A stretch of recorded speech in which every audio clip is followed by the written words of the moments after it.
Okay, good morning, everyone, and welcome to call number 3 of your certification training. And happy to see, let's see, we've got Randy here from Egypt, Adina, Mary, who's in the UK, Estelle, who is in Terrace, BC, Diane, I think you're in the Vancouver area. Adina, you're in the Vancouver area, right? Yeah, that's what I think. All right, and Jacqueline from Pitt Meadows. Yeah, I heard Jacqueline just saying that we've had this totally bizarre, weird weather change where yesterday and the day before it was, well, here in Pitt Meadows, I think 38 degrees. And then today it's freezing, like it's just so cold, it's ridiculous. Anyway, so all my windows are closed today. All right, so here we are, call number 3. And, okay, what are we gonna do today? Well, first of all, I'm going to ask you guys what I'm going to do on every call, which is to now just land right here and to give yourself the time that we're going to need here uninterrupted as much as possible, and turn other devices off and shut down your Facebook screens and whatever else you may have, cell phones, everything else. And let's just focus here on this call together. And those of you who are listening to the recording, welcome to the call as well. And I encourage you to do the same. Sometimes the tendency can be with listening to the recording to kind of plug it in while doing other things. But I really want you guys to, and you know, I can tell, right? I can always tell by people's questions. I always know what's going on, who's listening and who's not. So just remember to, if you're listening to the recording, to really be present to the recording and take notes and your questions for sure, and then send them to us. Okay, so your assignment for this past week was, if you were not on the live call, then the first thing was that you would listen to the recording. Then you would take your first client through the level 1 process and bring your questions or your client's questions back to this call if there were any. You're also to line up your second client for next week for those of you that are doing the full certification. You were to listen to the digital program and get familiar with, well, with it for sure. But specifically today we're going to be talking about the Feel on Purpose formula. And so you were asked to have a listen to that and to bring an example that you might have of the Feel on Purpose formula to the call. And we'll be getting into that a little bit later on. So we're going to start first of all by reviewing your experience of your first client. And so what I'm going to do is I'm going to guide you through that process by asking you specific questions. And those questions, for those of you listening to the recording, you'll find those questions posted in the group. And they're going to be pinned up at the top now. Going forward, the debrief questions will be pinned there because you guys are going to need to be coming on and going through those questions. So it's just easier if I pin them at the top of the group so that it's easy for you to find it. Okay, so let's see. Who, put your hand up if you would like to debrief your first client. All right, Jacqueline. Okay, so we'll get you to unmute.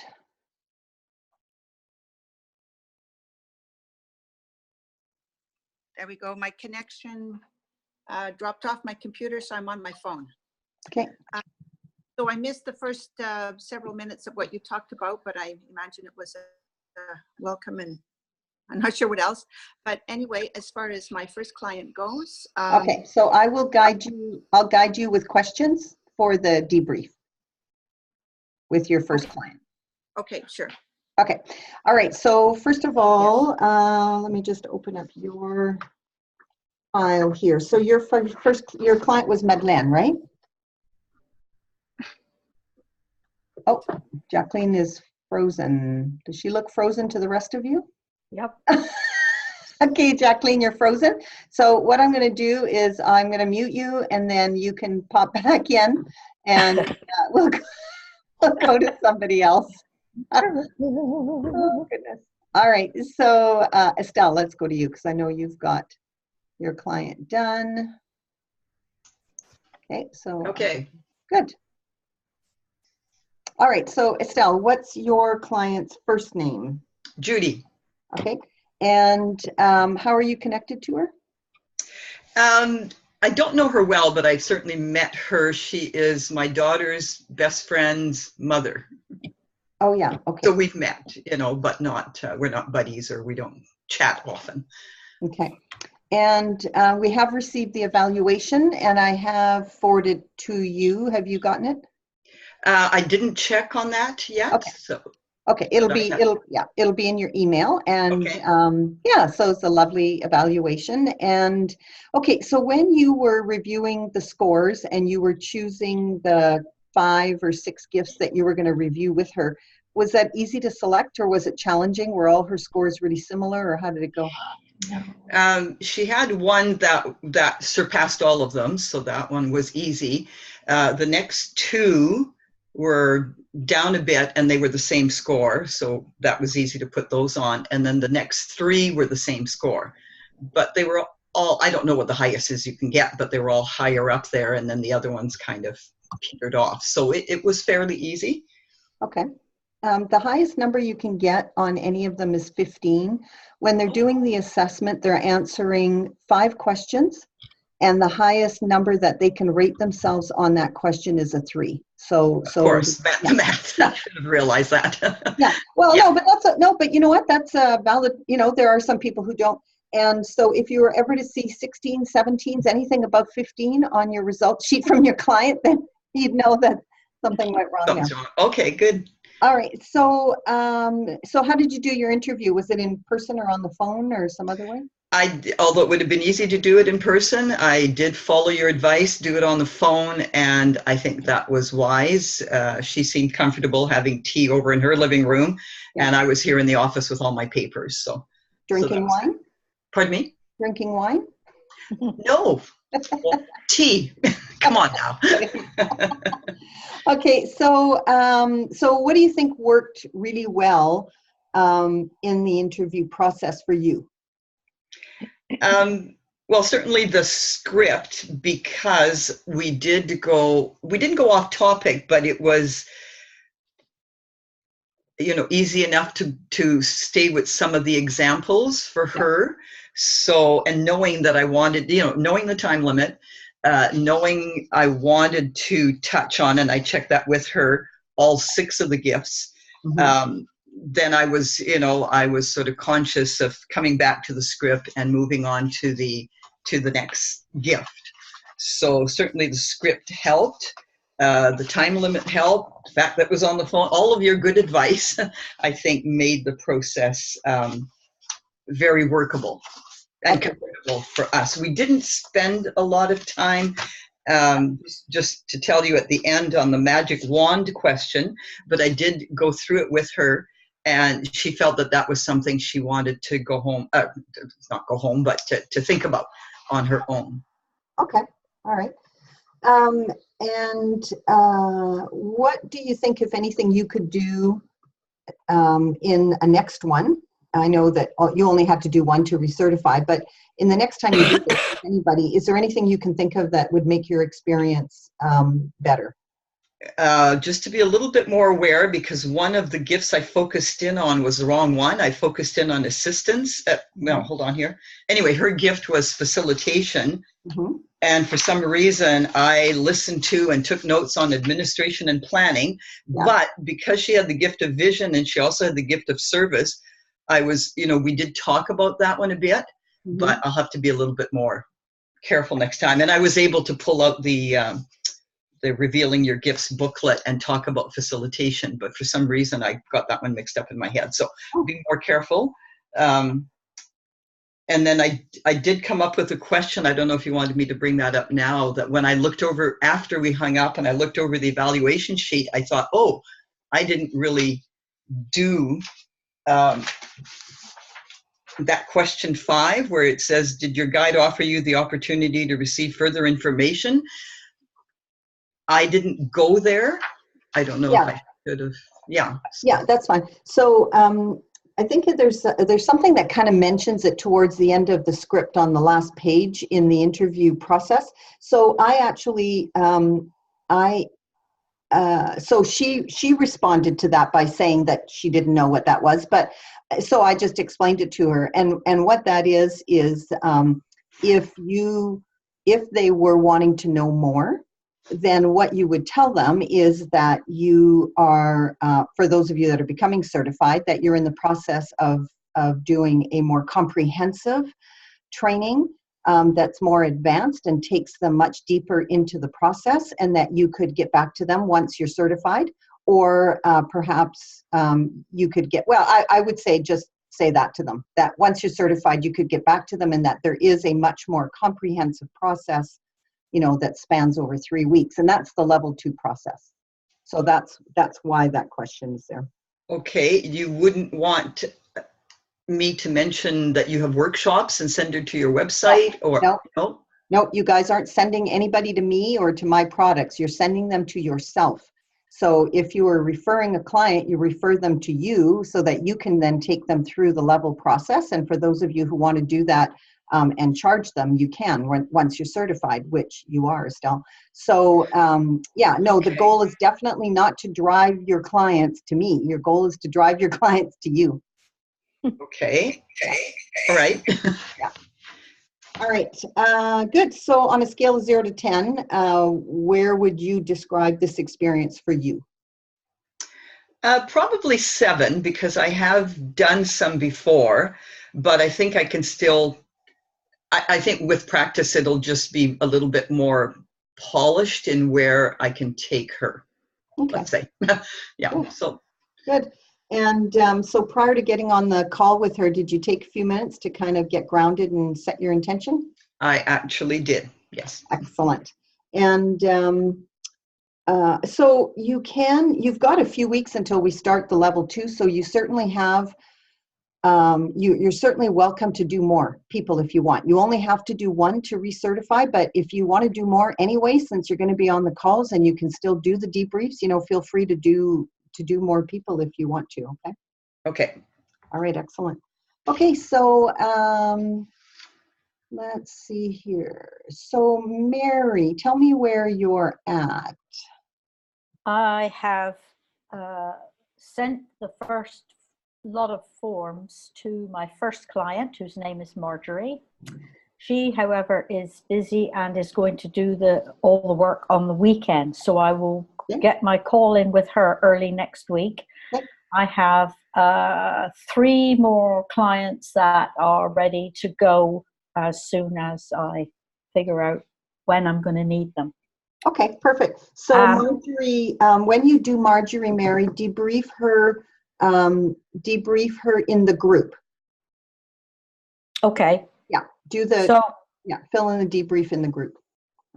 Okay, so you mean do what you've just done with Estelle, or? That's right. Yeah. So okay.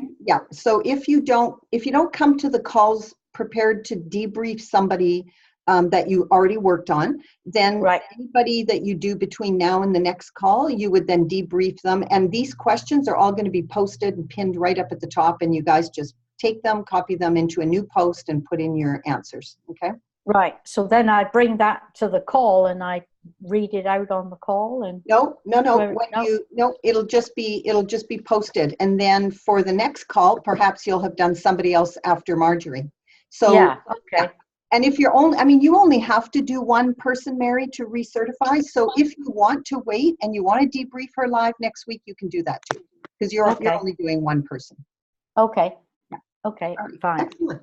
All right. Thank you. I'm quite excited, I have to say. I'm really got the bit between my teeth. I'm really enjoying this. And I volunteer at a National Trust place here, you know, the stately homes where they have people come in and they pay to go in. And I work in the garden there, needless to say. And so I chatted to all the gardeners when I was there the other day. And that's how I picked up 2 more of my clients. And they were absolutely chomping on the bit. So I'm really excited. Oh, that's great. All right. Okay, so let's go to Jacqueline. So Jacqueline, you're back again. So let's see if we can, you were frozen in space and time there. So let's go back to you. I keep going back from one system to the next, and then you guys freeze. And anyway, Yeah, Let's go. it might. Yeah, I wonder if it's just the signal. If you're upstairs, maybe it's just the signal's not quite strong enough. All right, well, let's start and we'll see what happens.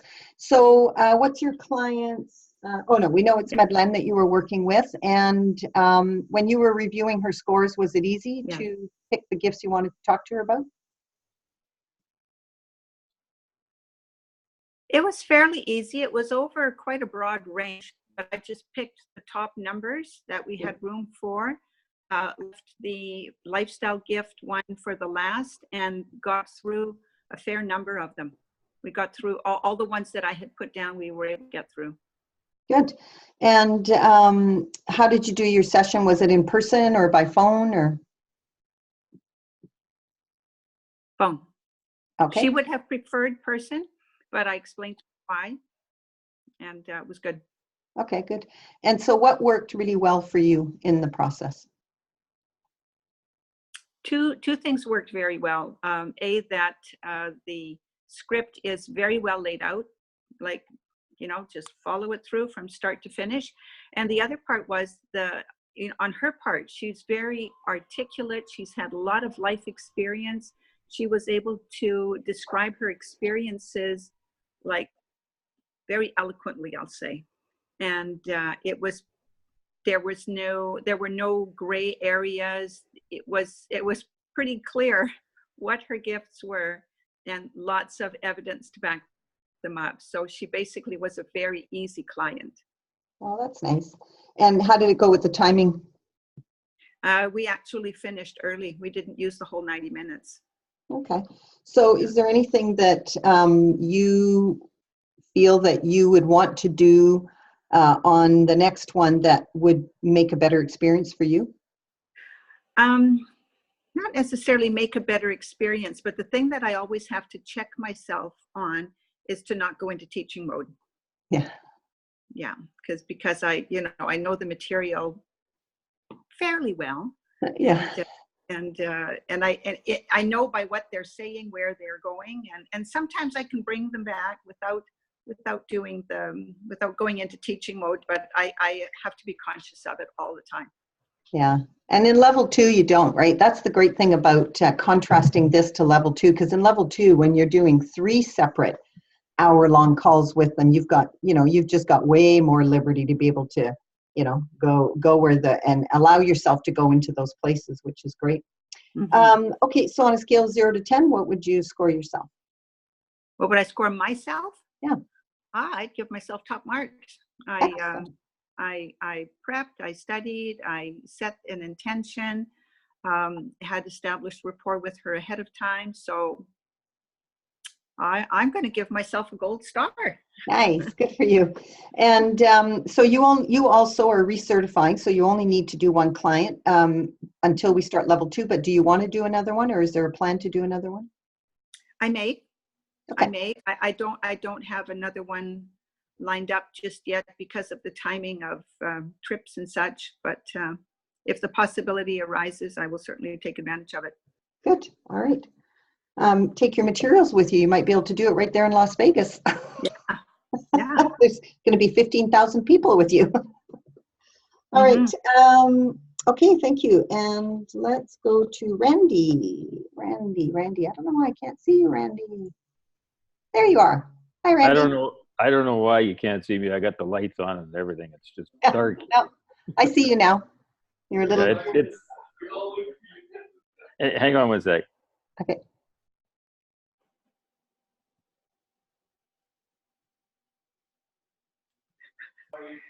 Okay. Okay. All right. Now we So, don't. Hopefully, the audience in the background won't be too loud. all right. So, do you have? Okay. So, are you doing a debrief today then? I'm going to try, Manek. I don't know if I'll be able to.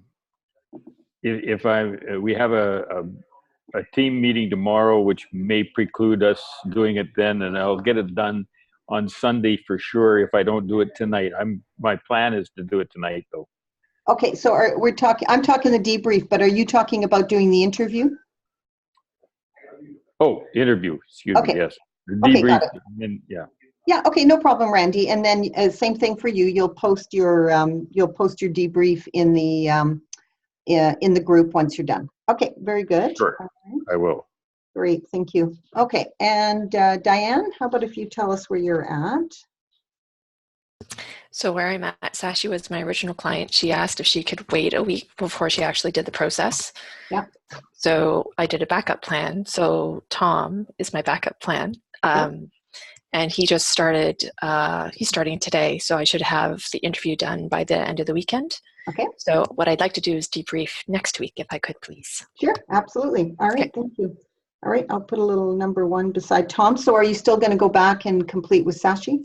Yeah, I'm going to complete with Sashi as well. So I thought it'd be good to have a male and a female for the process. All right. I just wanted to note if there's any differences between doing a male and a female. I don't think there will be, but just for fun. Yeah, every single person is unique. It's, yeah. Okay, that's excellent. Thanks, Diane. And Adina. All right, so Adina, you have, let me just go back. There we go. How are you? I'm good.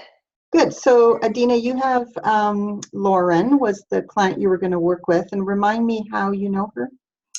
We work together. She's on my team.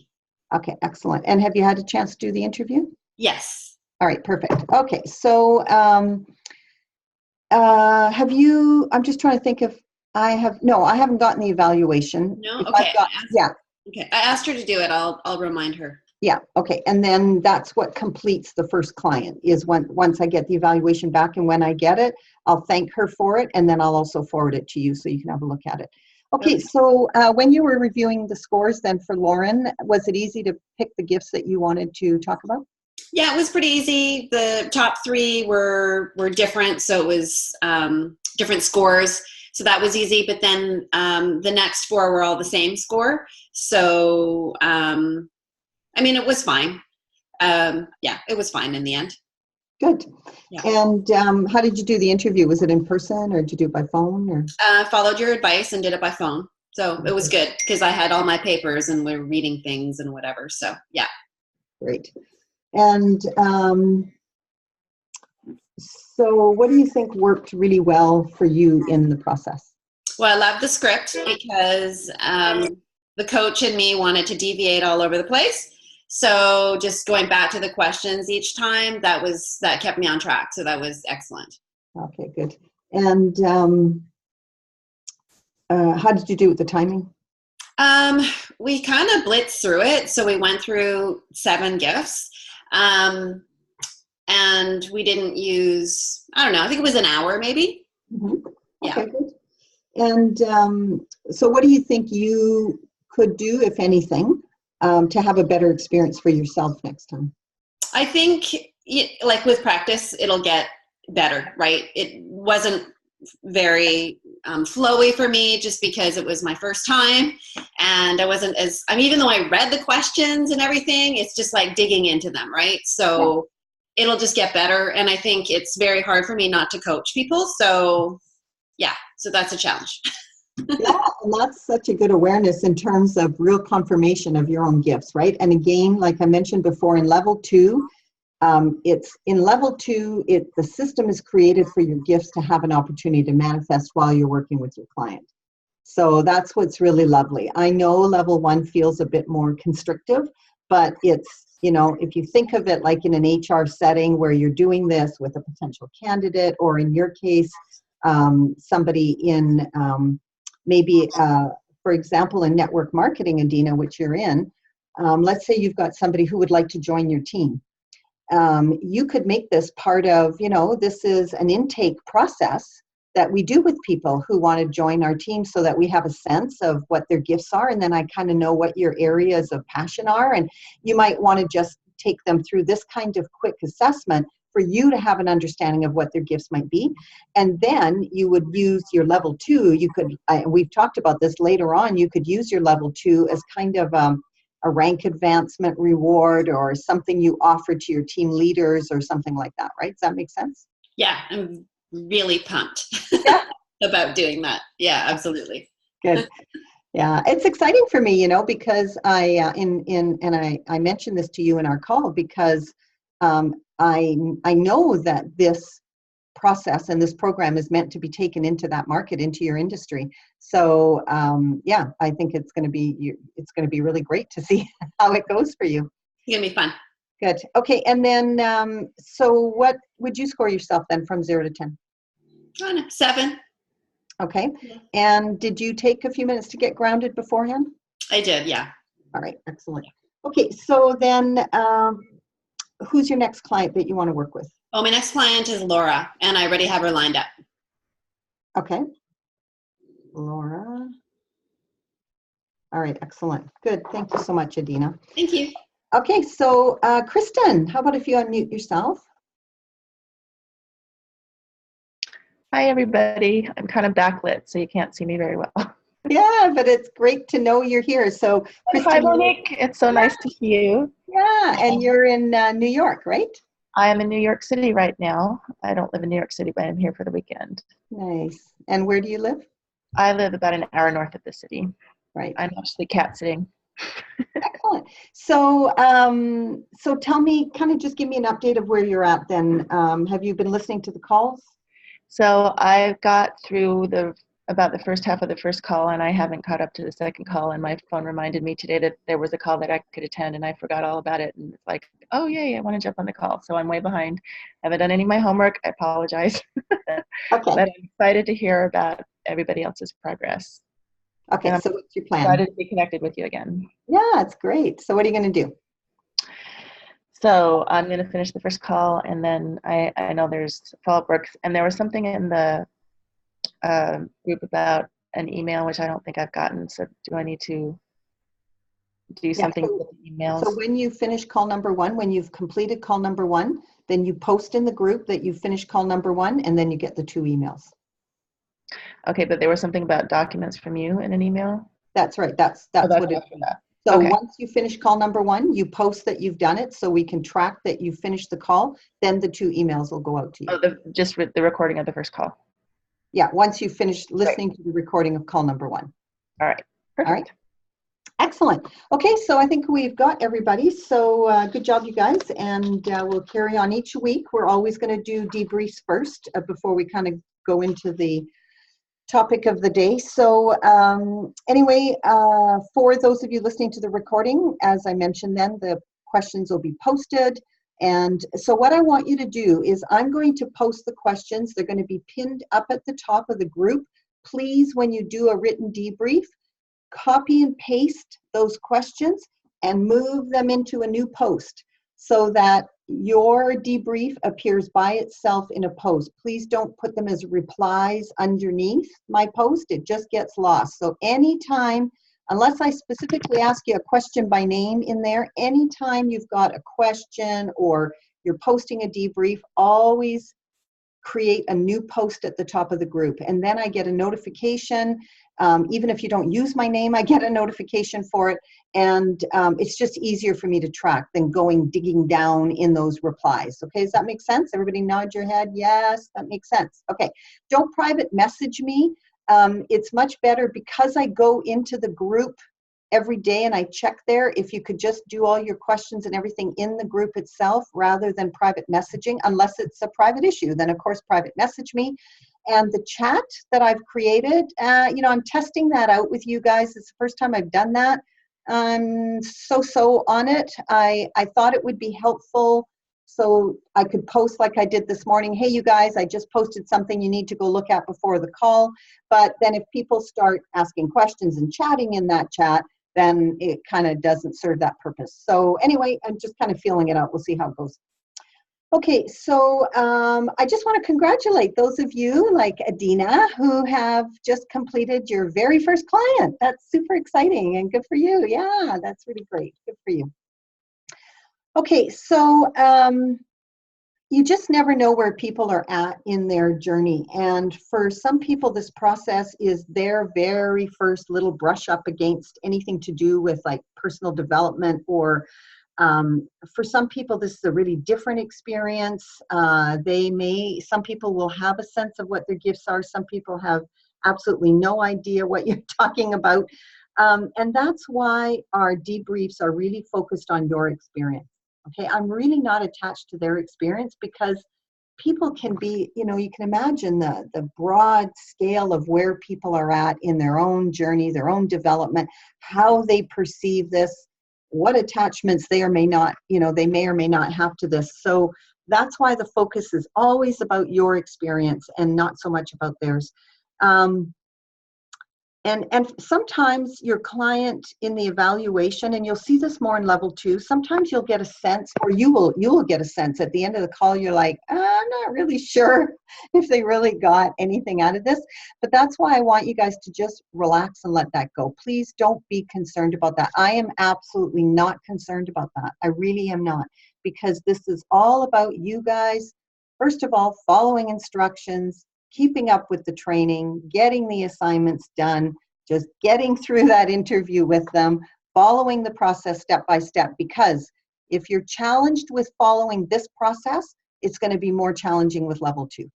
Okay, so that's why you'll see when you get into level 2 and you've gotten in the groove, for those of you that are new and you've done 4 clients, you really will feel set up for success to go into level 2, because it's going to be a whole new template and checklist. How many of you used your checklist? Yes, excellent. Yes, using the checklist is really important. Okay, so and I always thank them. I want you to know that when they send me the evaluation, I always send them a thank you note for supporting you. Okay, so you guys were asked to listen to the digital audio file on the Feel on Purpose formula, and to bring an example back to the call, and also questions you might have about the Feel on Purpose formula. So we are going to go through that now. I posted this morning the document that I want you guys to look at. Let me just see if I can find mine. You know what? I think I printed it, and it's probably sitting downstairs in my printer. But let me, just one sec here, you guys. What I'm going to do is I will screen share it. And then that way, if you don't have it in front of you, I'll bring it up and put it up here so you can see it. Okay, hang on a second here. How do I do this? Okay, just give me 1 second here. You can just talk amongst yourselves.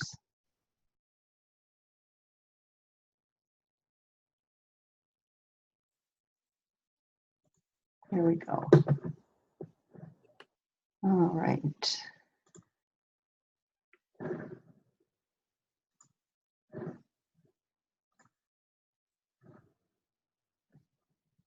All right, so tell me when you can see my screen. But I need to hear you guys, because I can't see your faces if I can't see you nodding or whatever. So just let me know when you actually can see it. It's not there Okay, yet. not yet. Okay, all right, thank you.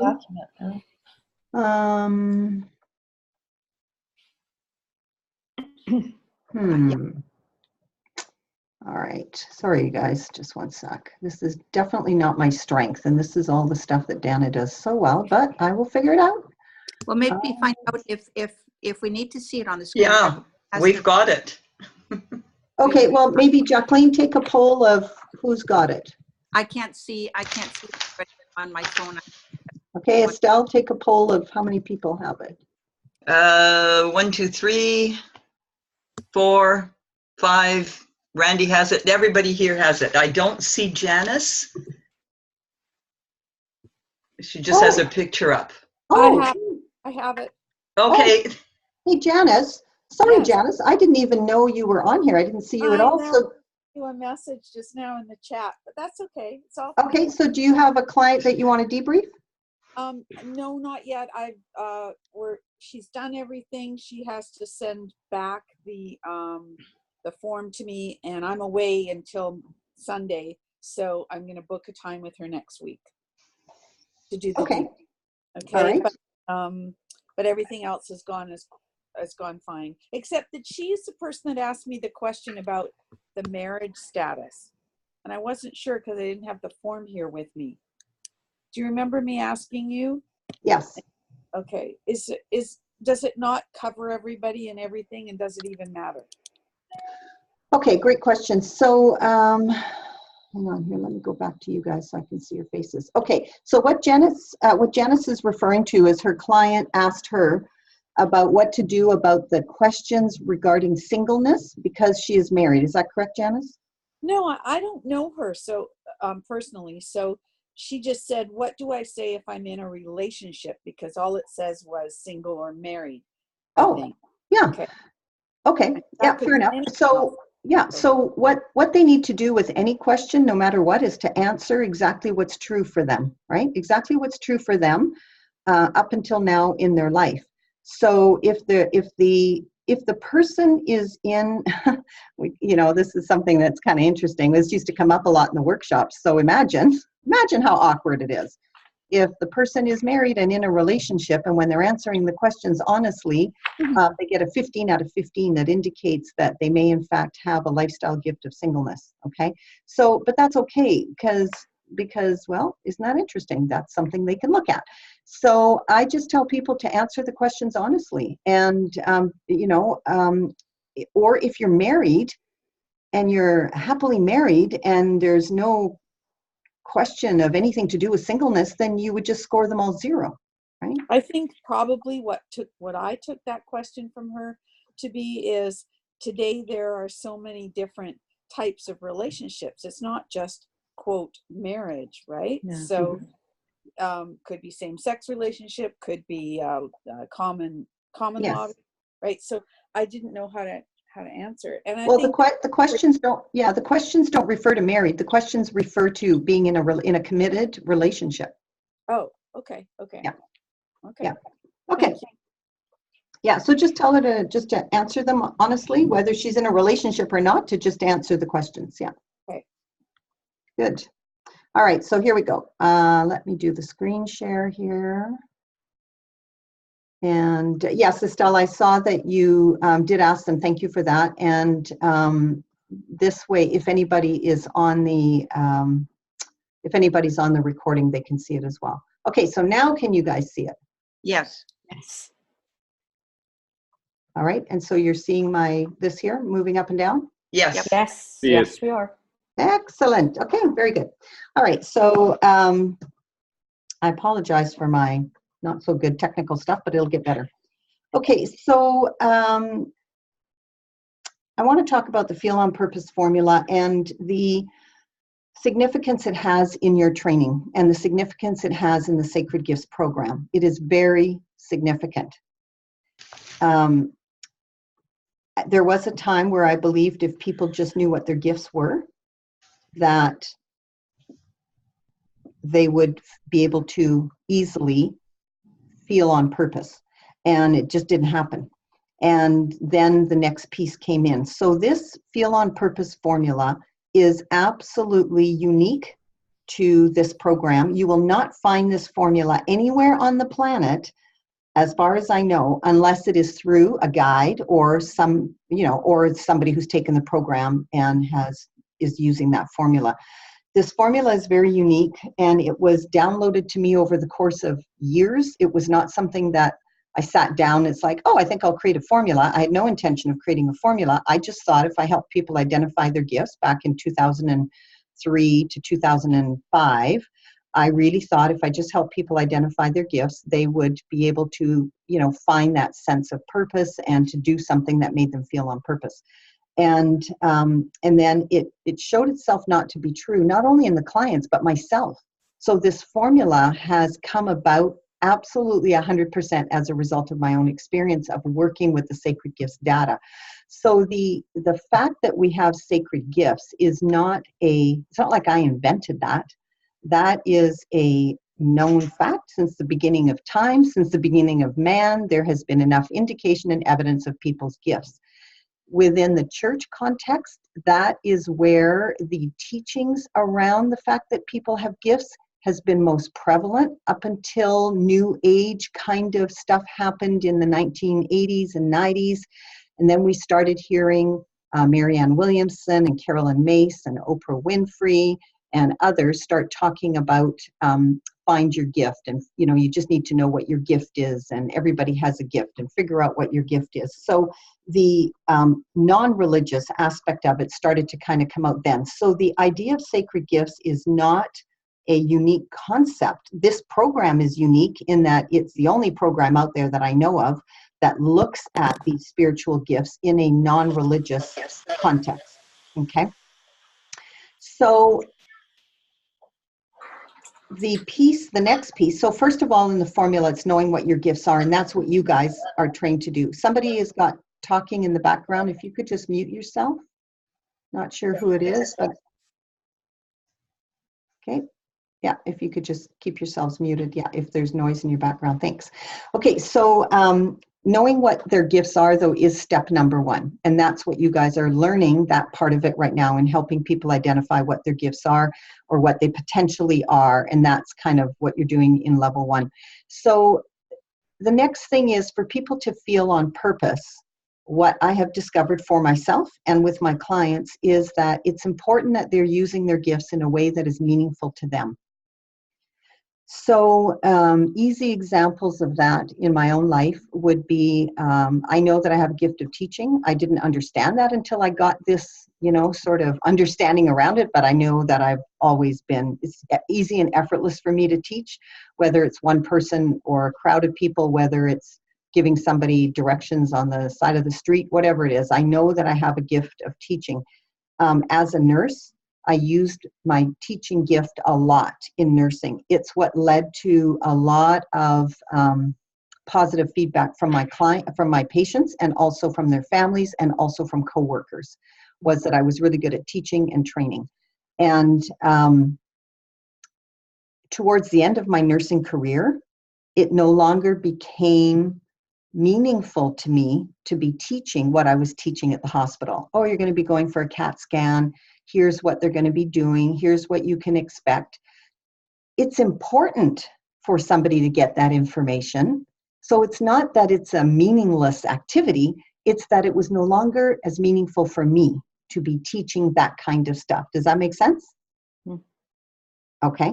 So it's important for people to have, in regards to feeling on purpose, which is what we're focusing on here, in regards to people feeling like what they are doing has meaning, that it's satisfying, that they love doing it, that they feel effective, all of those things, it's important that they're using their gifts in a way that is meaningful to them.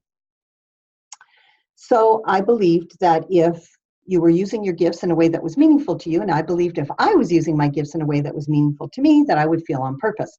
So I left nursing, used my teaching gift to teach the sacred gift material, which was very meaningful to me, and yet there was still something that was missing.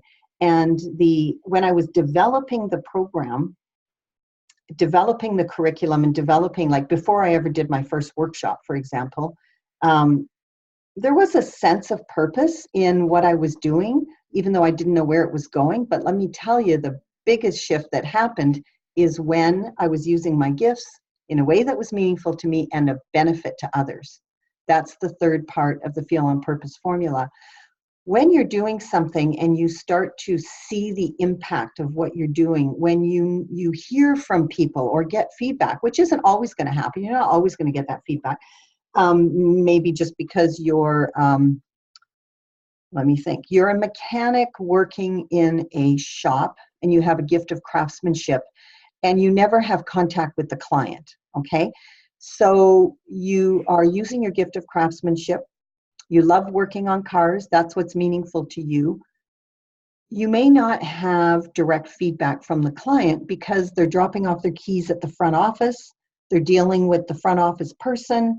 And you're, the mechanic in the back, in the garage, and you never come out and shake the person's hand and talk to them. And the person may not take the time to say, hey, would you make sure you go and tell the guy who worked on my car? I don't know, have any of you ever done that? The faceless guy who works in the back of the collision shop, do you take the time to say, hey, Mr. Manager, would you please go and convey my thanks to the guy who's doing the work on my car who I never met? So, but imagine, if you are that mechanic and you get that kind of feedback. You know, if you're called out of the shop and a customer says, you know, hey, you know, I just want you to know I really appreciate the car looks great. You did a really awesome job. And that feedback goes straight to the person. You give that feedback to the manager and you hope it goes back to the person. But when you think about it, can you imagine the impact that would have? I have tested this 1,000 different ways because I do this as part of my everyday life when I'm in a restaurant, when I'm in any situation where it's appropriate to give somebody feedback based on what I'm witnessing where somebody is in their gift. And you can see the difference it makes for people. So some people's personalities might be such that, you know, if they're working in the back in a kitchen, they may not need to come out front and meet the person in the restaurant and get feedback about what they're doing in the kitchen. But knowing they're part of a team in the kitchen and knowing that what they're doing contributes to the positive result of the food that's being put out in a restaurant, or, you know, there has to be a connection to what you're doing is benefiting somebody, something, a situation, an outcome in some way to add to that feeling or sense of purpose. Does that make sense? Mm-hmm. So knowing your gifts, using them in a way that's meaningful to you and of benefit to others. So I was doing all of that, and yet I still felt really frustrated. And the reason for my frustration was because I was doing all of this in the context of building a business, and quickly came to realize building a business really was not of interest to me. There was no other way for me to do this than to be self-employed. So I was self-employed building Sacred Gifts, which is different than building a business. You know, being self-employed, you do this, whatever revenue you make, you put in your pocket. Building a business, the revenue you make goes back in the business. You start hiring people, you start outsourcing things, you have a business plan. I don't have any of that. It honestly still, it just doesn't do anything for me thinking about it, right? Which is why Annette came on board to support me in that part. So having the right vehicle, how you're doing this, absolutely contributes to that sense of purpose. If you're doing something that's using your gifts, it's meaningful to you, it's of benefit to others, and you're not being paid for it, let's say, because you don't know how to ask, you don't feel comfortable asking for it. It's not because you've decided to volunteer, it's because you just don't know. It can, over time, start to feel not quite so good, because the vehicle might be that volunteering all of your time doing whatever it is you're doing may not feel so good. And it may in fact be, and you may need some money. So it may in fact be that you would prefer to be doing this thing you're doing and getting paid. And the vehicle then would change from volunteering to a job, or to a part-time job, or to opening up a consulting practice, or doing something where you can get some revenue.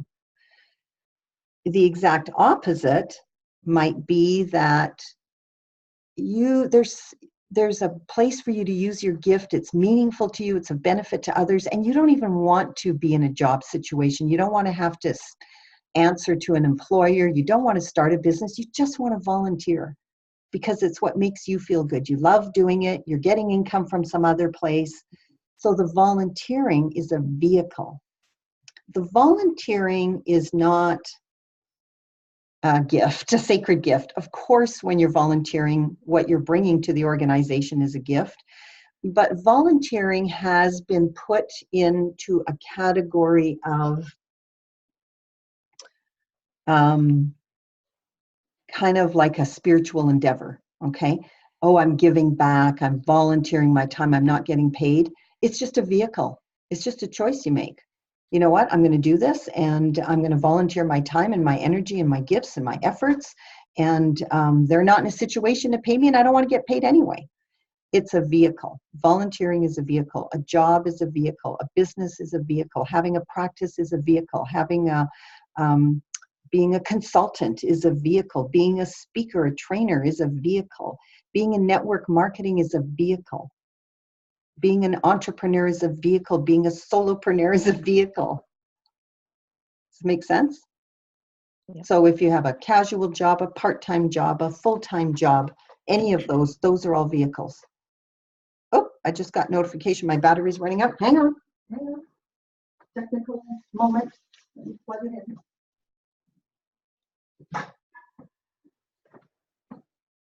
Okay, so having said all of that, who now would like to give an example? Who would like to give an example of where maybe it's in your own life that you can give us an example of where you were using your gifts in a way that was not meaningful to you, or maybe it's that you were using your gifts in a way that was meaningful to you, but you really just couldn't see where what you were doing was having any kind of impact. Let me just close the share here. There we go. All right, who wants to go first? What do you guys want to say about the feel on purpose formula? All right, Estelle, just unmute yourself. So, okay, I haven't prepared this ahead of time, but one that has, I think this is what you want. One that I've been thinking about lately was, I've done, I think, the assessment 3 times. So back in when you began the program somewhere around 2013, and then I did it at your last workshop. And the one that always pops up is hospitality. And I've really puzzled over it because it sounds apron and plate full of cookies to me, and I just, that just doesn't connect really. And I don't even really like hosting big dinner parties or that kind of thing. But what did occur to me sort of indirectly was that I live in a big house, I live by myself, and people, were saying to me, oh, are you going to move, whatever. And I thought, no, I like this house, I'm staying here. And the idea came to me to offer it to different groups. So I have had knitting courses given here. Last night there was a meditation group here. There's a course being given. There's been committee meetings here. It's almost a little community center in my own little community. And what made me laugh was when you were describing the gift and when you were talking about being at the grocery store and always making sure there's cookies, because I don't make them, but I buy them, and I have a tea center set up and I always make sure everybody's got a place to put. Anyway, I do all these things that I guess are part of hospitality, and I guess it must be a gift, but I had to change my mind about what it looked like. Yeah. I had a very focused, oh, that's not me. And I guess we, again, compare ourselves to our mom, and it wasn't quite the same picture. So I guess I have the gift of hospitality because people say, oh, it's so nice for you to offer your home. Oh, blah, blah, blah. So I'm not sure that's where I was supposed to be going, but that's one that I've been mulling over. Yeah, and that's such an excellent example. Good. And it's an excellent example in that the words that I have chosen to give to these gifts, some of them are the same as what you'll find in the sort of religious context of spiritual gifts, and some are different. We have preconceived ideas of what that word means. So hospitality to many people is exactly what you're saying, the apron and making cookies, or hosting big Christmas parties, or that kind of thing. And we're going to talk specifically about the gifts more with each call. We're always going to review some gifts in more detail and have more discussion about that. But when you look at the formula, Estelle, when you think about the feel on purpose formula, so a gift of hospitality, you're saying in a way that's meaningful to you is by opening up your home, not necessarily to be hosting Christmas parties all the time, but you're opening up your home as a gathering place for these organizations or groups that you believe in, correct? Yeah, exactly. Yeah, and that's meaningful to you. The benefit to others is obvious. The people who benefit are the people that get to come and do that, okay? Yeah. And the vehicle then, in this kind of situation, the vehicle is, are you charging them to come in?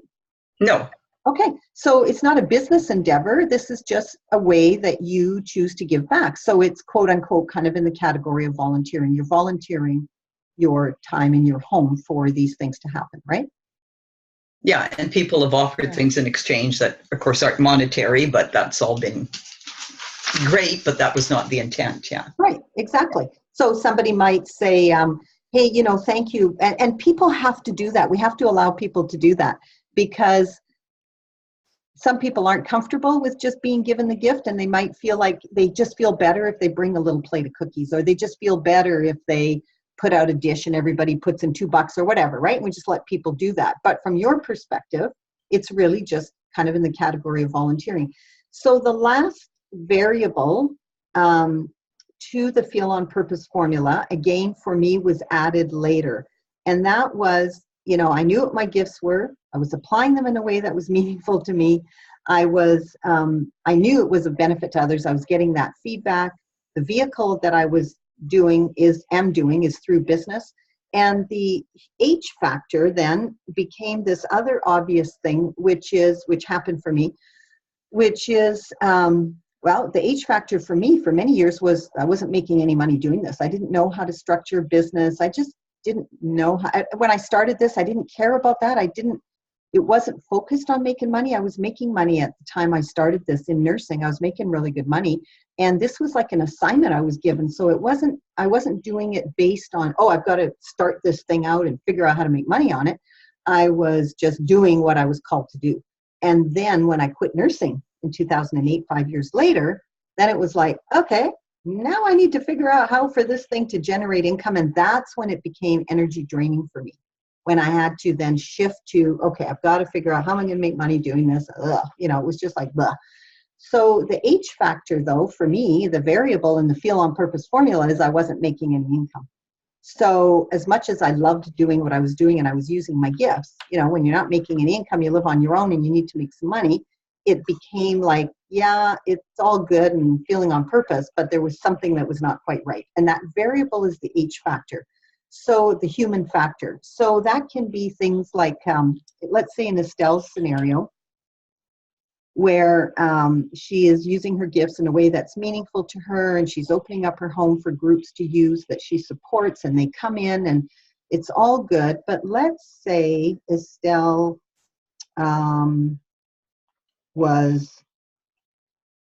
realized that she's a real introvert and was uncomfortable with something else. You know what I'm saying? Like there could be another factor that comes along that kind of stands in the way of making the whole thing feel good. For some people, it's, oh, everything is in place. All those 4 pieces are in place, but they've got a teenager who is out of control, and a teenager who is troubled, or a teenager that's, you know, suffering from some condition or whatever, and it's always playing in the back of their mind. So to really feel on purpose, you can imagine you could be using your gifts, doing something meaningful. People are benefiting from it. You've got a nice job doing it, but in the back of your mind is this troubled teenager, or this relationship you're in that's not working, or the fact that you're not earning enough money doing what you're doing for what your dreams are, or you're thinking all the time about the fact that you've got elderly parents who are going to need more and more of your time, or, right? Just goes on, or you've got grandkids, or you got this, you got that, right? The H factor can sometimes be the thing that is preventing somebody from really feeling like they've just landed in that great feel-good place. The benefit to you in level 2. So in level 1, I just want you thinking about this when you're talking to your client, when you're going through the interview process. They'll say something like, oh, I don't think that's my gift. Okay, you describe one of their gifts. They got 15 out of 15. And then you're talking to them about it, and then they're like, that's not a gift. I hate that, right? Once you really get this formula, that's where, and in level 2, where you can start to have that discussion about, is it the gift? Is it for sure that you don't have the gift, or is it possible that you're using the gift in a way that is not meaningful to you anymore? And so let's say it was the gift of hospitality, and let's say they are just done with having people in their home. They're just tired of it, right? So, and then they're like, yeah, it's not, I don't have a gift of hospitality. Well, is it that, or is it that you don't want to be having all these groups coming in your home anymore for all kinds of reasons? You got to keep cleaning your house, whatever it is, right?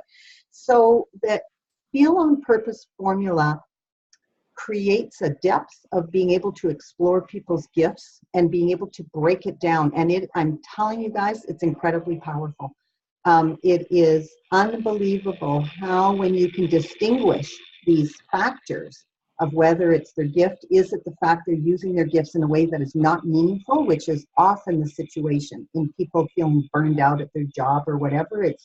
It's often not the fact that they're not using their gifts. It's that what they're doing is not meaningful anymore, or that they don't even know why they're doing it anymore. They have no connection to who's benefiting from it. It's just like that. Or it's just the wrong vehicle.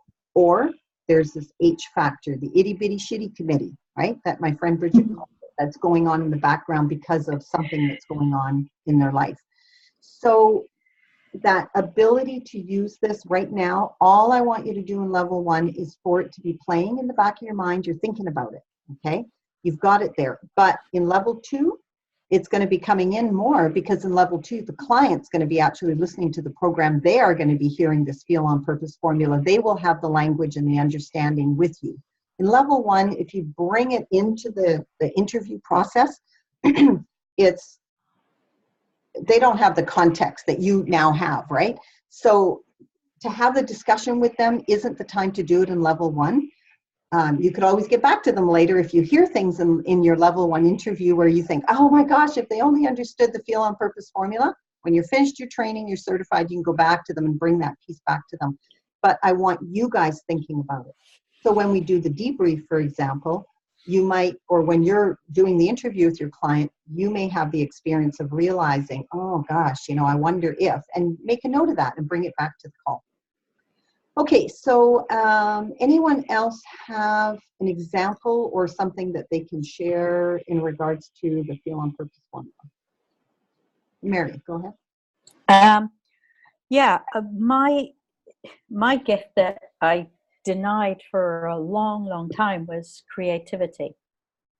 Because I was picturing, you know, you have to be a painter or you have to be able to do some sculpture, or that to me was creativity. It's the same thing as the hospitality thing, the apron and cookies.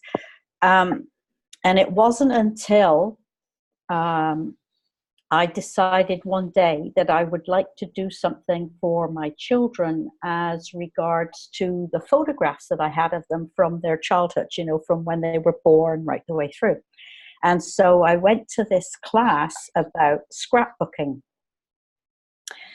And I ended up making I've got 4 children, 4 albums that went from birth to the age of 2 that were like this. Each one was about this thick. I had so much to put in there, so much to say. Every page was totally different in every one of the 4 books. I had different systems in place to make the pages look pretty and to put over the feelings that I had with each child as they grew up. And I presented them to the children at Christmas, and we all sat around, and they literally sobbed. Each of them took their albums and read them and sobbed and said, I never knew that you felt like this. And it all come out in this massive, overwhelming feeling of love and needing to show them exactly what I was doing. But the creativity was what actually brought that through. And so now I say, yeah, I have the gift of creativity. It comes out every now and again, but I don't use it all the time. Right, and you're referring to the gift of craftsmanship, you mean? Craftsmanship, yeah. And that's, yeah, and you make a really good point. Creativity is often confused with craftsmanship. And people will say to me, oh, I scored a 0 in craftsmanship, but I'm highly creative. So what I want to say to that is you can be highly creative in all of the gifts. Okay, so you could have a gift of service, and I'm not referring to you, Mary, I'm just saying in general. You could have a gift of service and be highly creative at finding a way to do something more efficiently, more effectively, to do it quicker on your own, and these creative ideas like, oh, if I just do this and this and this instead, I can get all of these papers sorted and stacked, okay? So creativity is an aspect of all of the gifts, and often, and this will happen with your clients, often people confuse the gift of craftsmanship with being creative. So with the gift of craftsmanship, we're specifically talking about, as Mary talked about, it typically needs your hands, okay? It needs your hands with the gift of craftsmanship, and we'll talk about this more when we get to that gift. And if you don't have any hands because you're born without them, but you have that gift of craftsmanship, you'll see people painting with a paintbrush in their mouth, or they've got it stuck between their feet and they're using their paintbrush with their feet or whatever it is, right? But typically the end result is something that is created, all right? There's something that's created. So it's a great example, Mary. And so for you, that sense of purpose, was it there?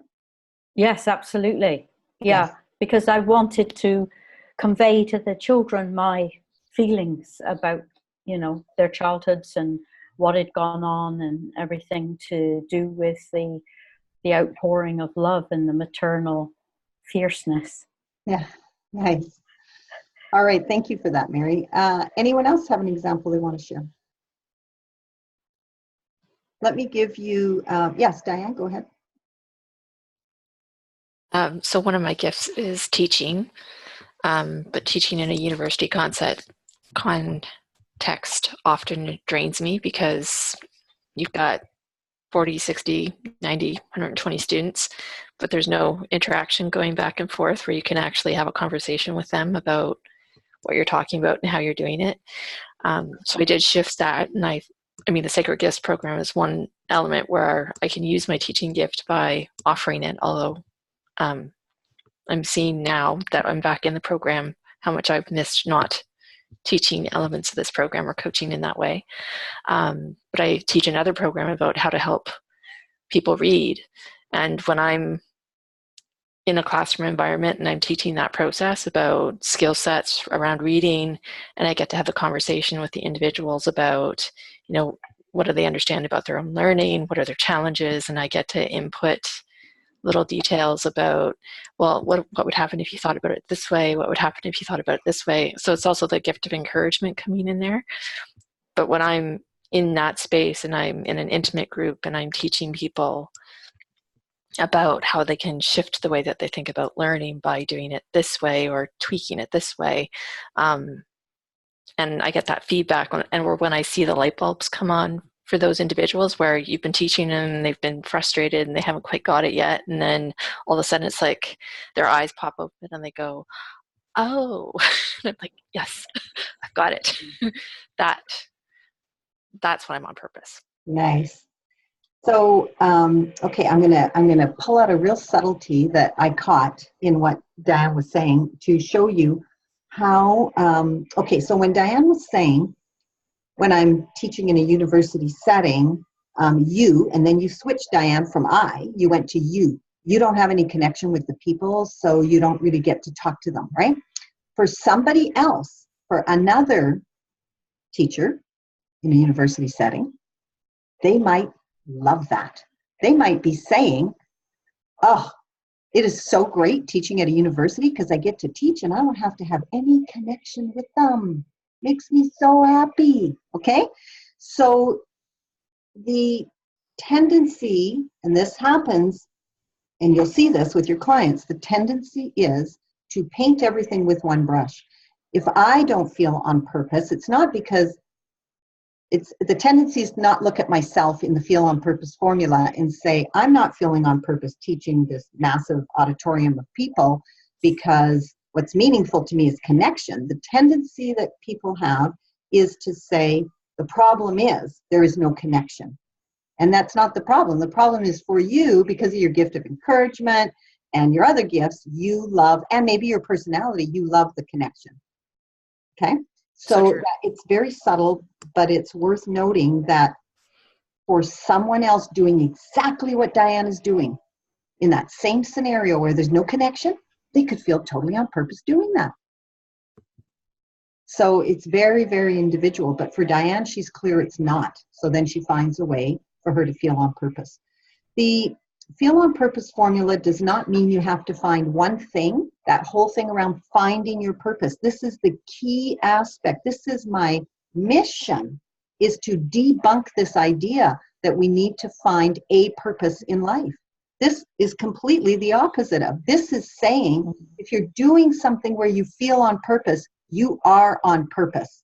And when you do not feel on purpose, then go back to the formula. What's going on? Is it that I'm not using my gifts? Is it that I'm not using it in a way that's meaningful? Is the vehicle wrong? Is it the fact that nobody's benefiting? Or is it that H factor? Okay, so It's not about finding a purpose. We want people to move away from that. It is about, do you feel on purpose? That's a question you can ask your clients anytime. So, okay, you know, we're not sure, is it a gift, is it not, blah, blah, blah. Tell me, do you feel on purpose doing this? Is this meaningful to you? Is it satisfying, fulfilling? And they will say yes or no. That's the opening to then, okay, which piece is it, right?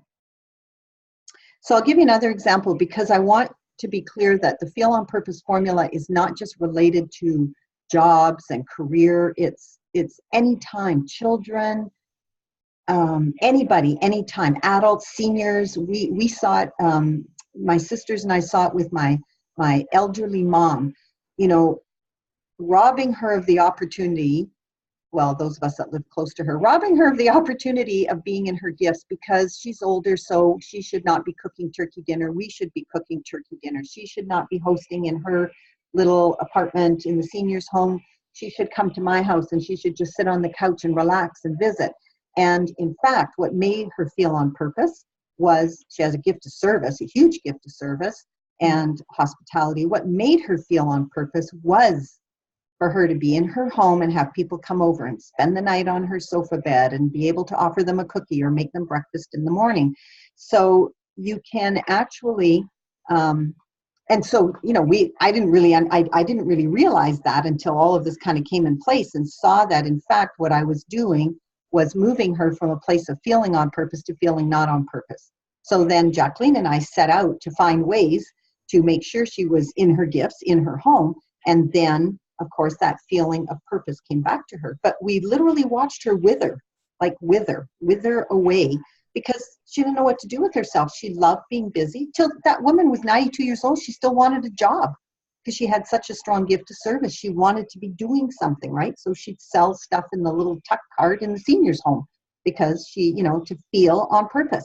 So the goal is to feel on purpose in anything you're doing. It is not just related to a job or business. So an example might be where being a really supportive wife for someone, that they feel on purpose doing that because they get to use their gifts of maybe assistance, encouragement, service. It might be teaching and wanting to homeschool their kids, and that it's meaningful to that person to be in that role as a supportive housewife and full-time mom, and you know, all of that whole role. To somebody else, it could be like, oh, that's awful, how could you do that? Why aren't you out doing something for yourself? When are you going to think about yourself? Why don't you find what you love? What's your passion? Whereas this person could be feeling 100% on purpose doing that. People can be on purpose, feeling on purpose, just being a grandma or grandpa and just being able to have that time. Does it mean you want to be looking after those kids full-time 7 days a week? Maybe not. I know I don't. I'm a grandma. I don't. But I like the time that I have, and I feel totally on purpose. So it's not about one purpose. It's about whatever you're doing. Do you feel on purpose? So I have 10 different things I do. I feel on purpose when I'm at the thrift store for 4 hours a week. I would not feel on purpose if I was there 7 days a week, 5 hours a day. I'd be annoyed. I would not feel on purpose. But when I'm there, I feel totally on purpose.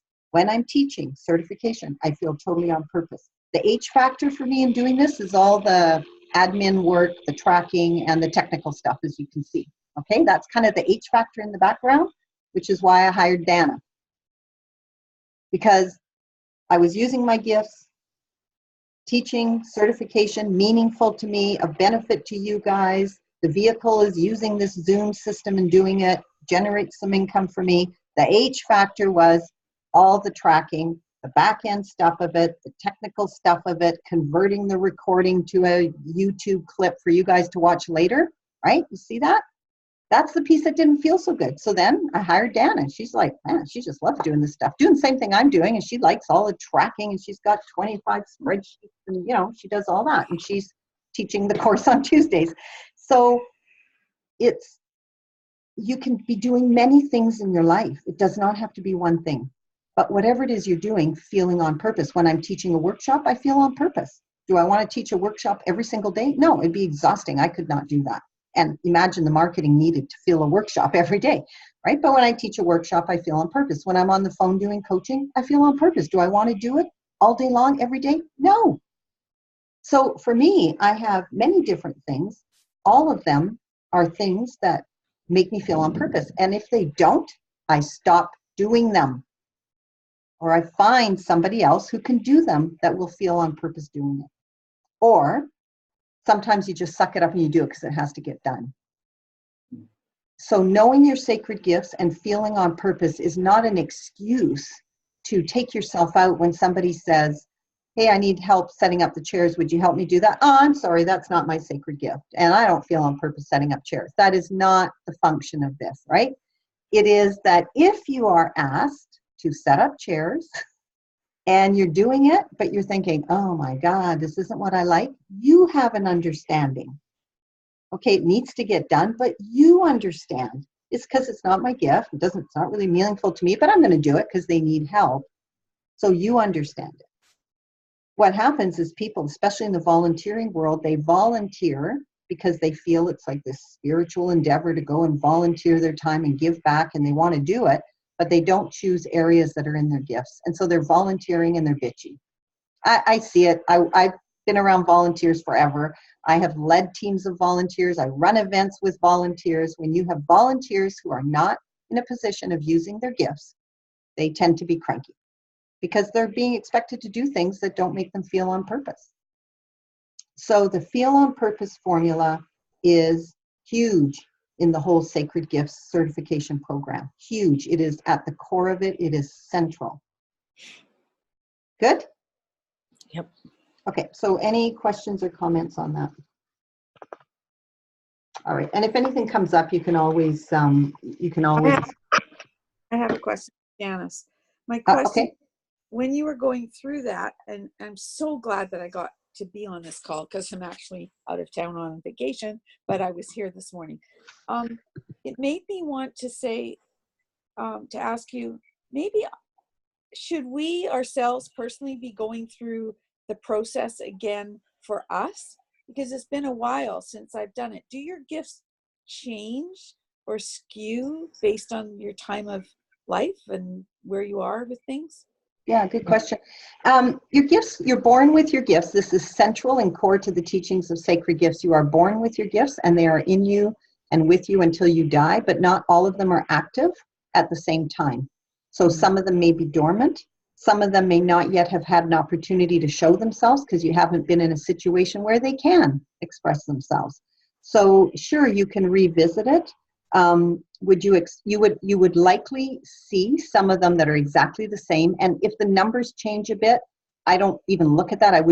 That's not even a consideration to me, other than if you see something go from 0 to 15, that might be an indication, or 0 to 10, that might be an indication of a gift that's dormant, that's never had an opportunity to come out. And all of a sudden what you're doing in your life is allowing that gift to be out there so you can recognize it.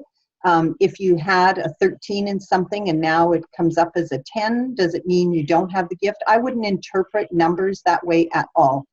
You could redo it only for the purpose of looking at your life and saying, do I feel on purpose doing what I'm doing? Not because you want to see a new set of numbers or different numbers.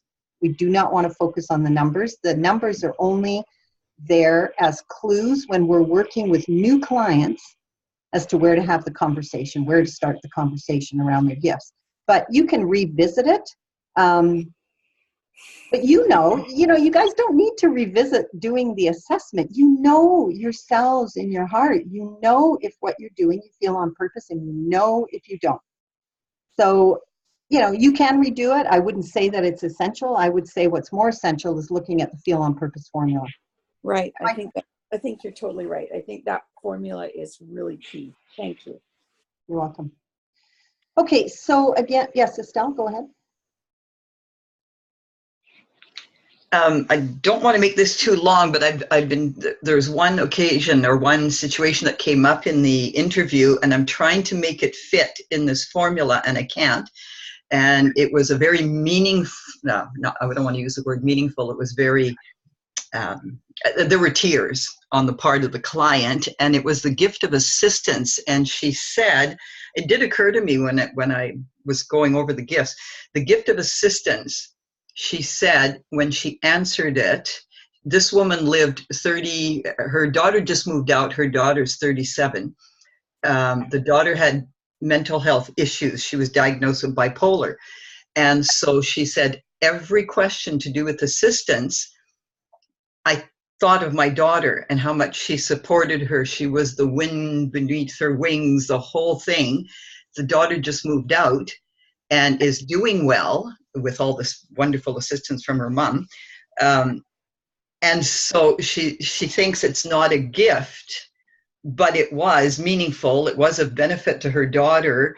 I'm not sure about the right vehicle. I'm not sure how this fits into the formula, but she says, I don't think it's a gift. It was just a situation I was put in, and all of this came out.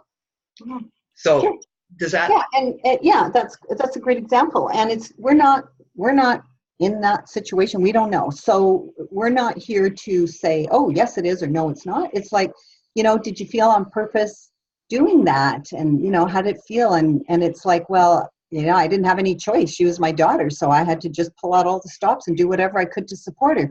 Well, the thing is, we all know that not all parents do that, right? We know that. We know that there's parents out there who have children, who have challenges, who are abusive to those children, who are not supportive, right? Yes? Do you guys agree? Just because you have a kid that has mental issues and mental health issues does not suddenly make you a saintly, marvelous parent who supports them. So you can't chalk it up to just because it's your daughter you did that. So instead, say, I don't know if it's a gift or not, but I guess we'll see going forward, because if you find yourself in a situation where somebody presents an idea or has a vision or a project, and you find that you are wanting to work on that project and what you want to do is dedicate yourself to support that person's vision to help them see it through, that might be a clue then it's a gift. So because we're looking for repeated patterns, she may not know if it is or isn't until another situation comes up.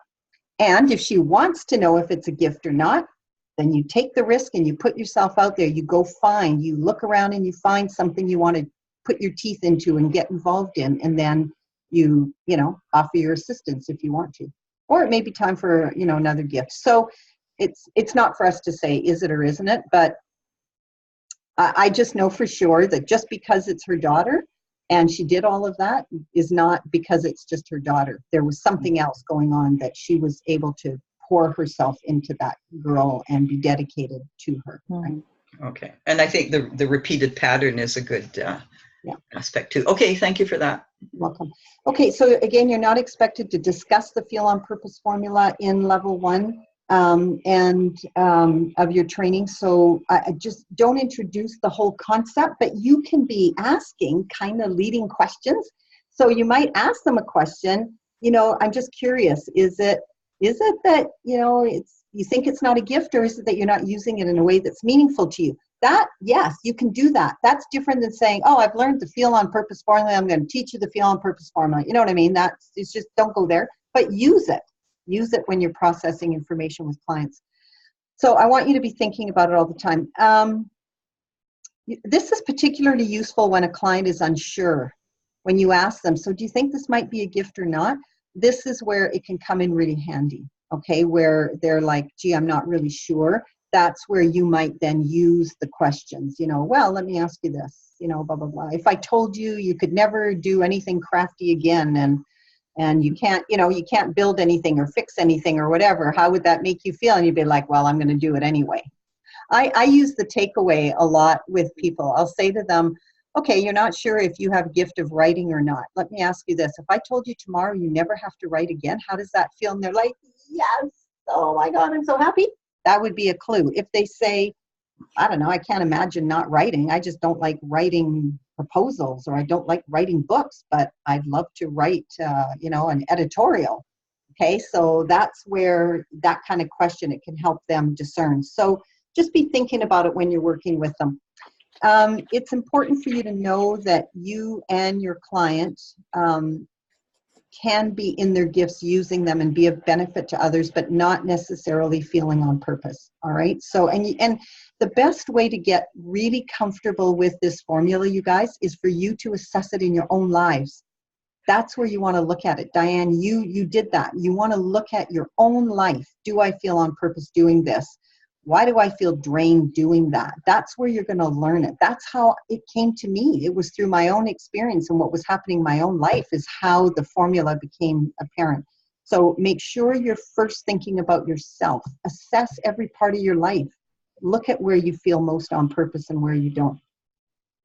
So the formula really works as a compass when somebody isn't feeling on purpose and you go back to it. It's just like a compass. It just helps to kind of bring things back into focus. Okay, so level 1 is all about being a detective in your own life. Level 2 will be about being a detective in somebody else's life. All right, so your assignment for this week, you're going to follow up gently with your first client if you've not yet received a copy of the evaluation.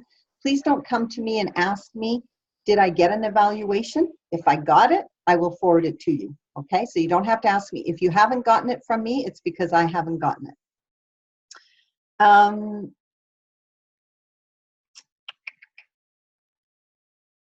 Never contact a client. I think I told you guys this. Never contact a client about any questions or comments. Did I tell you guys this?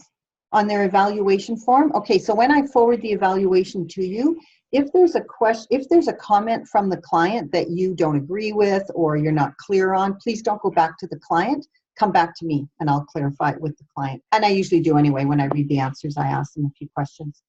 Okay, so number 2 for this week, you're going to prepare yourself for what you need to do for your interview for the next client, your number 2 client. For those of you that are in certification training, you need to complete client number 1 before you move on to client number 2. And you need to complete that before you move on to the next assignment, obviously. And for those of you that are recertifying, if you've done 1, you're good, but you can do more. And so you're going to book your interview, do whatever your next step is that you have to do. Keep listening to the digital program and keep familiarizing yourself with it. So if you've got more questions on the Feel on Purpose formula, you can listen to this again, but you can go back to the audio and play it again. If you play it again after this piece that we did, you'll hear some things differently. And you'll understand it better than you did when you listened to it the first time. Okay, next week on our call, we are going to be now starting into the gifts. We're going to start dissecting these gifts more in detail. And next week, we're going to do the 4 lifestyle gifts. We're going to do simplicity, singleness, cultural integration, and extraordinary trust. I pretty much, I don't know, I don't think I have any of these, so I'm really going to rely on you guys and your examples. Maybe simplicity, but extraordinary trust, cultural integration, yeah, not me. So come back to the call, bring some examples yourself or somebody you know so that you can contribute to the dialogue, right? Because do you agree that you learn more when we can kind of chew through this stuff and discuss it and ask questions? Nod your heads yes. Okay, so come back to the call prepared with something about even just one of those gifts. Pick one, find an example of it, be prepared to bring it back to the call. And then lastly, you're going to select and notify the next client that you're going to be working with and get that set up to go.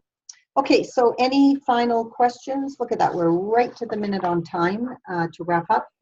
Any questions, first of all? Okay, so in closing, Mary, what do you feel like saying? I feel like saying thank you to everybody for being on the call, and thank you to you especially, because this is going to be fabulous when I get back into this again. It's been a long time since I've actively sought out sacred gifts and I look for them all the time, but you know, actually preparing people to find theirs is really exciting me right now. Excellent. And I love your super cool blue hair, Mary. Thanks. All right, and Estelle, what do you feel like saying? I think my first reaction is that I'm amazed, having been around this program, not as much as Jacqueline, but around the program since the beginning, how much I learn every time. And you know, you're developing it. I mean, the Feel on Purpose formula, but it's yeah, I'm just learning new things, and it's always very meaningful to me. So I appreciate that. It's so good. Don't you guys think like this teaching is just so good? And I don't say that when I say that, I don't say that about me. I'm not saying, oh, isn't it great that I developed this? It's not that. It's like, this stuff is really good, isn't it? It is. Yeah. It's necessary. It is necessary. Randy, what do you feel like saying? Well, the two things you were talking about, the cultural integration and the extraordinary trustfulness, I'm high marks on both of them. So anyways, I was thinking of the gift of service, and you keep on, asking me if I want to be with Karma Crew anymore. And I really enjoyed it when I did, but no, I don't anymore. I've kind of gone past that. But, and seeing Mary again do that makes me think of that. But, and that's good to see you again, Mary, too, by the way. You too, Randy. I do appreciate this, the formula you've got there, because that really is making me think a bit. So thank you. Welcome. And Kristen, what do you feel like saying?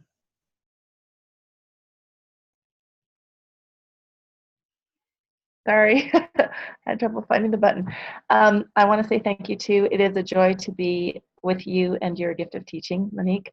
And don't sell yourself short. Yes, the teaching is wonderful, but the vehicle that it's coming through to us is also wonderful. And it's a great combination. And I really like the expansion of what you were sharing today, the human factors that get in the way. That's kind of one thing that I really work with a lot outside of sacred gifts and combined with the sacred gifts.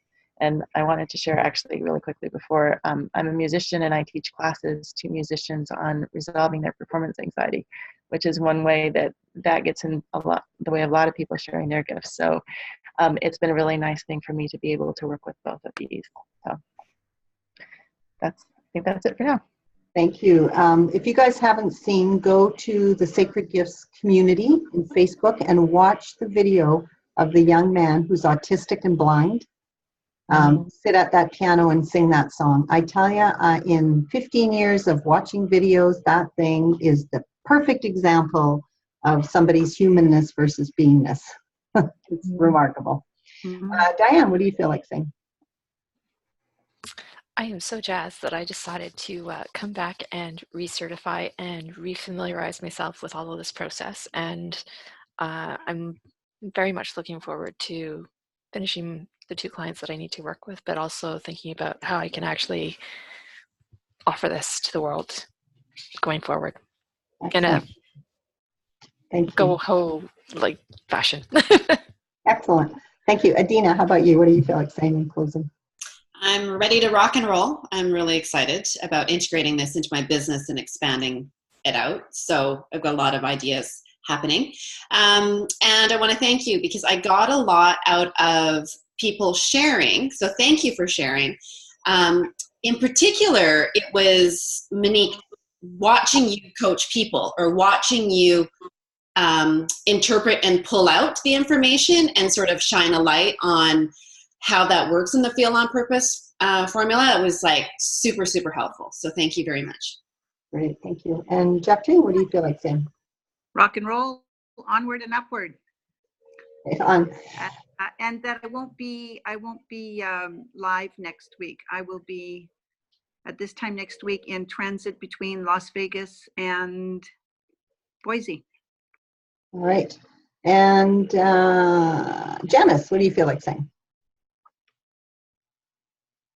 Thank you. I feel like saying this is a great group, and I really got a lot out of the Feel on Purpose formula piece today, because it's been a long time, and you really do have to take the time, pay attention, and start to do what you do so well, which is seeing people's gifts in them immediately. And so I know it's something I have to really learn again, pay attention to. So thank you. All right, thanks very much. So just a reminder, next week, Dana is going to be leading your call, and she'll do an awesome job. And I am also going to be in transit from Las Vegas. I may be at the airport and I may be able to listen in, but it's actually Dana who's going to run that call. So, and then I'll see you guys in 2 weeks, if not next week. All right, so take care. Thank you so much, you guys. Great call. And for those of you listening to the recording, thank you for doing that too. All right, bye for now. Bye. Bye-bye. Bye, everybody.